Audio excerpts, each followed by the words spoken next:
നമ്മളൊരു വലിയ കാഴ്ച നേരത്തെ കണ്ടിരുന്നു. ലോകത്തെ ഏറ്റവും വലിയ കണ്ടെയ്നർ കപ്പലായ MSC ഐറീന വിഴിഞ്ഞം തുറമുഖത്ത് എത്തിയത്. ഇപ്പോൾ തുറമുഖത്ത് കപ്പൽ ബർത്ത് ചെയ്യുകയാണ്. മലയാളിയായ തൃശൂർ സ്വദേശി വില്ലി ആന്റണിയാണ് ഈ പടുകൂറ്റൻ കപ്പലിന്റെ ക്യാപ്റ്റൻ. സൗത്ത് ഏഷ്യൻ തുറമുഖങ്ങളിൽ ഐറീന എത്തുന്നത് ഇതാദ്യമാണ്. സിംഗപ്പൂരിൽ നിന്ന് എത്തുന്ന കപ്പൽ വിഴിഞ്ഞം വഴി യൂറോപ്പിലേക്കാണ് പോകുന്നത്. ടിൻഡു ദാസ് ചേരുന്നുണ്ട് വിവരങ്ങളുമായി. ടിൻഡു, കപ്പൽ ബർത്ത് ചെയ്തു തുടങ്ങിയോ?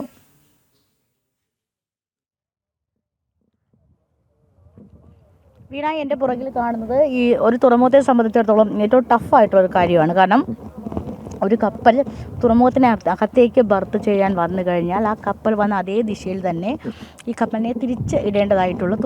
വിഴിഞ്ഞം തുറമുഖത്തെ സംബന്ധിച്ചിടത്തോളം അത് ഭയങ്കര ഈസി ആയിട്ടുള്ള കാര്യമാണ്. കാരണം നമ്മുടെ ബർത്തിൻ്റെ നീളം എന്ന് പറയുന്നത് 400 മീറ്ററാണ്. ഈ കപ്പലിൻ്റെ നീളം എന്ന് പറയുന്നത് 399 മീറ്ററാണ്.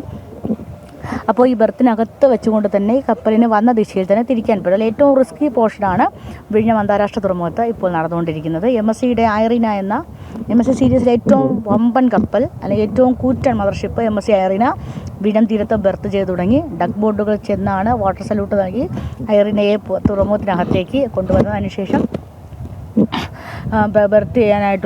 ബർത്തിങ്ങിനായിട്ട് തുറമുഖത്തിനകത്തേക്ക് പ്രവേശിച്ചതിന് ശേഷം രണ്ടാം ഘട്ട വാട്ടർ സല്യൂട്ട് നൽകി ഡക്കുകൾ പുറത്തേക്ക് പോകുന്നുണ്ട്. കപ്പൽ തിരിയുന്ന കാഴ്ചയാണ് നമുക്കിപ്പോൾ പ്രേക്ഷകർക്ക് പങ്കുവയ്ക്കാൻ സാധിക്കുന്നത്. 16,000-ലധികം കണ്ടെയ്നറുകൾ ഈ കപ്പലിനകത്തുണ്ട്. 4,000 കണ്ടെയ്നറുകളാണ് വിഴിഞ്ഞം തീരത്ത് ഇറക്കേണ്ടത്. അതിനുശേഷം 4 ദിവസങ്ങൾക്കുള്ളിൽ കപ്പൽ തീരം വിടും. കാരണം കാർഗോ ചേഞ്ചിങ് സംവിധാനമില്ലാത്തത് കൊണ്ട് തന്നെ അധിക സമയം തുറമുഖത്ത് നിൽക്കാൻ സാധിക്കില്ല. സിംഗപ്പൂരിൽ നിന്നും യൂറോപ്പിലേക്കാണ് കപ്പൽ പോകുന്നത്. കഴിഞ്ഞ 6-ാം തീയതി കപ്പൽ വിഴിഞ്ഞം തീരത്ത് തങ്കൂരമിട്ടത്. 2003 സീരീസിൽ വരുന്ന ഏറ്റവും പടുകൂറ്റൻ കപ്പലാണ് MSC ഐറീന.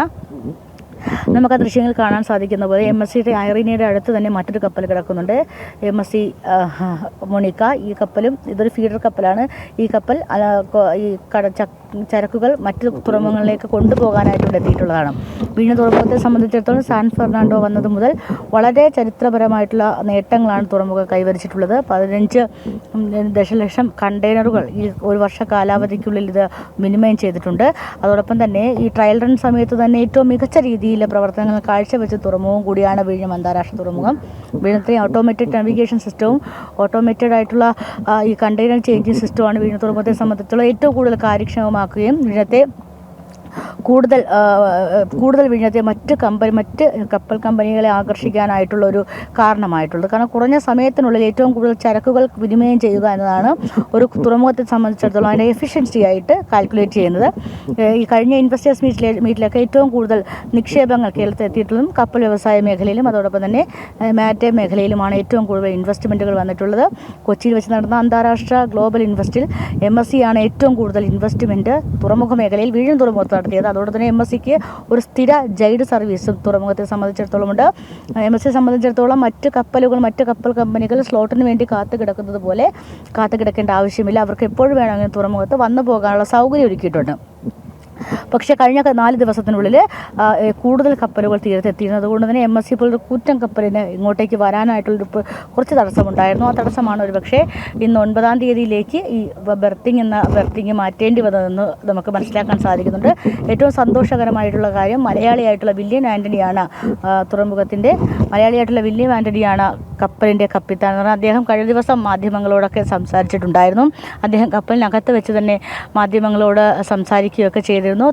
സ്വന്തം രാജ്യത്ത് തന്നെ ഏറ്റവും വലിയ കപ്പലിൽ വരിക എന്ന് പറയുന്നത് ഏറ്റവും അഭിമാനകരമായിട്ടുള്ള കാര്യമാണ്. പക്ഷേ കാർഗോ ചേഞ്ചിങ് ഇല്ലാത്തതുകൊണ്ട് തീരത്ത് ഇറങ്ങാൻ സാധിക്കുന്നില്ല. അത് വിഷമമില്ല. പക്ഷേ വിഴിഞ്ഞം പോലൊരു തുറമുഖത്തെ ഇത്രയധികം രാജ്യശ്രദ്ധ അല്ലെങ്കിൽ ലോകശ്രദ്ധ ആകർഷിച്ച ഒരു തുറമുഖം, ആ തുറമുഖത്ത് അവിടെ നിന്ന് മലയാളി തനിക്ക് അതിൻ്റെയൊക്കെ ഒരു ഭാഗമാകാൻ സാധിച്ചതിൽ അല്ലെങ്കിൽ ഏറ്റവും കൂറ്റൻ കപ്പലിനെ നയിക്കാനായിട്ട് സാധിച്ചതിലൊക്കെ വലിയ രീതിയിലുള്ള സന്തോഷം അറിയിച്ചിട്ടുണ്ടായിരുന്നു. അപ്പോൾ കപ്പൽ എന്തായാലും 4 ദിവസത്തിനകത്തേക്ക് തിരികെ യൂറോപ്പിലേക്ക് മടങ്ങുമെന്നാണ് നമുക്കറിയാൻ സാധിക്കുന്നത്. MSC മിഷേൽ അതോടൊപ്പം തന്നെ MSC ടർക്കി തുടങ്ങിയ കൂറ്റൻ വമ്പൻ കപ്പലുകളും ഇതിനോടകം തന്നെ തീരത്ത് വന്നിട്ടുണ്ട്. ഇനി വരാൻ പോകുന്നതും അങ്ങനെ തന്നെയാണ്. ഈ ഐറീനയ്ക്കപ്പുറം ഒരു കൂറ്റൻ കപ്പൽ ഈ ലോകത്തില്ല. അപ്പോൾ അത്തരത്തിലുള്ള ഒരു കൂറ്റൻ കപ്പലാണ് ഇന്ന് വിഴിഞ്ഞം തുറമുഖത്ത് എത്തിയിട്ടുള്ളത്. വിഴിഞ്ഞത്ത് ഇതൊരു ചരിത്ര നിമിഷം തന്നെയാണ്.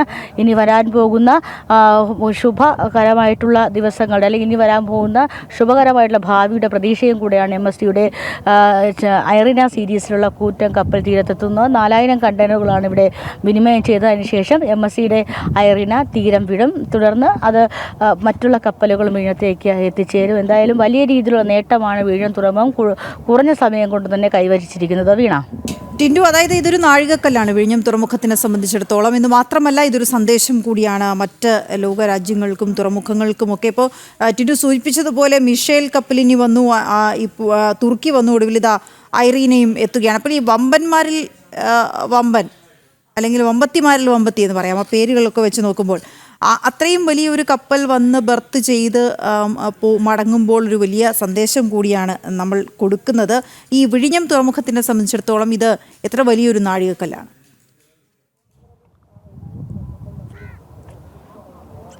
തുറമുഖത്തെ സംബന്ധിച്ചിടത്തോളം ഏറ്റവും പ്രധാനപ്പെട്ട ഒരു നാഴികക്കല്ലാണ്. തുറമുഖത്തിൻ്റെ വികസന ഘട്ടങ്ങൾ അല്ലെങ്കിൽ ഒന്നാം ഘട്ടം പൂർത്തിയാകുമ്പോൾ തന്നെ വലിയ രീതിയിലുള്ള നേട്ടങ്ങൾ തുറമുഖം കൈവരിച്ചിരിക്കുന്നു എന്ന് മനസ്സിലാക്കാൻ സാധിക്കും. നമുക്ക് ഈ തുറമുഖത്ത് നേരിട്ട് വന്ന് കാണുമ്പോഴാണ് മനസ്സിലാക്കുന്നത് ഇനിയും ഒരുപാട് വികസന പ്രവർത്തനം അല്ലെങ്കിൽ ഇനിയും ഒരുപാട് പ്രവർത്തനങ്ങൾ തുറമുഖത്തെ സംബന്ധിച്ചിടത്തോളം ബാക്കിയുണ്ട്. രണ്ടാം ഘട്ട പ്രവർത്തനങ്ങൾ, ഫ്യൂൽ ബങ്കിങ് തുടങ്ങിയ കാര്യങ്ങളൊക്കെ ബാക്കിയുണ്ടെങ്കിൽ പോലും വിഴിഞ്ഞത്തെ ഒന്നാം ഘട്ട നിർമ്മാണ പ്രവർത്തനങ്ങൾ പൂർത്തിയായതിനു ശേഷം ഏതാണ്ട് 300-ലധികം കപ്പലുകൾ ട്രയൽ റൺ കഴിഞ്ഞിട്ട് ഇപ്പോൾ 5 മാസങ്ങൾ പിന്നിടുകയാണ്. ട്രയൽ റൺ കഴിയുമ്പോൾ 300-ലധികം കപ്പലുകൾ വിഴിഞ്ഞം തീരത്ത് വന്നു പോയി എന്നതാണ് ഏറ്റവും പ്രധാനപ്പെട്ട കാര്യം. വന്നു പോയി എന്ന് മാത്രമല്ല, കണ്ടെയ്നറുകൾ കൈകാര്യം ചെയ്തിട്ടുണ്ട്.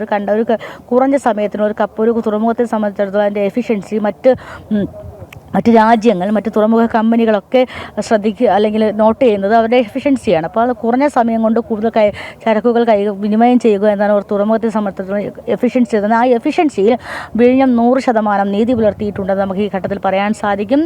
വരുന്ന കണ്ടെയ്നറുകൾ വളരെ കാര്യക്ഷമതയോടുകൂടി, വളരെ സൂക്ഷ്മതയോടുകൂടി കുറഞ്ഞ സമയത്ത് വിനിമയം ചെയ്തുകൊണ്ട് കപ്പലിൻ്റെ സ്ലോട്ടിൽ അനുവദിച്ച സമയത്തിനുള്ളിൽ തന്നെ കപ്പലിന് തീരൻ വിടാൻ സാധിക്കുമെന്നാണ് ഏറ്റവും പ്രധാനപ്പെട്ട. കാലാവസ്ഥയിൽ വരുന്ന വ്യതിയാനമല്ലാതെ തുറമുഖത്തിൽ നിന്നുള്ള ഒരു തരത്തിലുള്ള ടെക്നിക്കൽ ഇറർ കാരണം അല്ലെങ്കിൽ ഒരു ടെക്നിക്കൽ ഇഷ്യൂസ് കാരണം ഒരു കപ്പലിന് വിഴിഞ്ഞം തുറമുഖത്ത് ഡിലേ ചെയ്യേണ്ടി വരുന്നില്ല. അതാണ് തുറമുഖത്തെ സംബന്ധിച്ചുള്ള ഏറ്റവും പ്രധാനപ്പെട്ട കാര്യം. അതുകൊണ്ട് തന്നെ MSC പോലൊരു കൂറ്റൻ മദർഷിപ്പ് കമ്പനി അല്ലെങ്കിൽ മെഡിറ്ററേനിയൻ ഷിപ്പിംഗ് കമ്പനി എന്ന ഏറ്റവും കൂറ്റൻ ഒരു കപ്പൽ കമ്പനി വിഴിഞ്ഞം തുറമുഖത്തെ സ്ഥിര ജൈഡ് സർവീസായിട്ട് സെലക്ട് ചെയ്യാനോ അല്ലെങ്കിൽ തിരഞ്ഞെടുക്കപ്പെടാനൊക്കെ കാരണം അത് തന്നെയാണ്. അപ്പോൾ അത്തരത്തിൽ ഏറ്റവും തന്ത്രപ്രധാനമായിട്ടുള്ള അല്ലെങ്കിൽ ഏറ്റവും പ്രധാനമായിട്ടുള്ള ഒരു തുറമുഖമായിട്ട് വിഴിഞ്ഞം തുറമുഖം മാറിക്കഴിഞ്ഞു. സൗത്ത് ഏഷ്യയിലെ ഇന്ത്യൻ ഉപഭൂഖണ്ഡത്തിൽ ഏറ്റവും മികച്ച അല്ലെങ്കിൽ ഏറ്റവും കാര്യക്ഷമമായിട്ടുള്ള ഒരു തുറമുഖമായിട്ട് NYY1 എന്ന ലൊക്കേഷൻ കോഡിൽ അറിയപ്പെടുന്ന വിഴിഞ്ഞം അന്താരാഷ്ട്ര തുറമുഖം മാറിക്കഴിഞ്ഞു എന്നതാണ് ഏറ്റവും പ്രധാനപ്പെട്ട കാര്യം. സൗത്ത് ഏഷ്യയിൽ തന്നെ ആദ്യമായിട്ടാണ് MSC ഐറിന അല്ലെങ്കിൽ MSCയുടെ കൂറ്റൻ ലോകരാജ്യങ്ങളിൽ വെച്ച് ഏറ്റവും കൂറ്റൻ കപ്പലായിട്ടുള്ള MSC ഐറിന സൗത്ത് ഏഷ്യയിൽ തന്നെ ആദ്യമായിട്ടാണ് എത്തുന്നതാണ് ഏറ്റവും പ്രധാനപ്പെട്ട കാര്യം. അപ്പോൾ വിഴിഞ്ഞം തുറമുഖം ലോകരാജ്യങ്ങളിൽ എങ്ങനെ ശ്രദ്ധിക്കപ്പെട്ടു എന്നാണ് ഈ ഘട്ടത്തിൽ നമ്മൾ മനസ്സിലാക്കേണ്ടത്. വീണ. ഓക്കെ, ശരി ടിൻഡു. വളരെ ചരിത്ര ദിനമാണ് ഇന്ന് വിഴിഞ്ഞത്തിന്.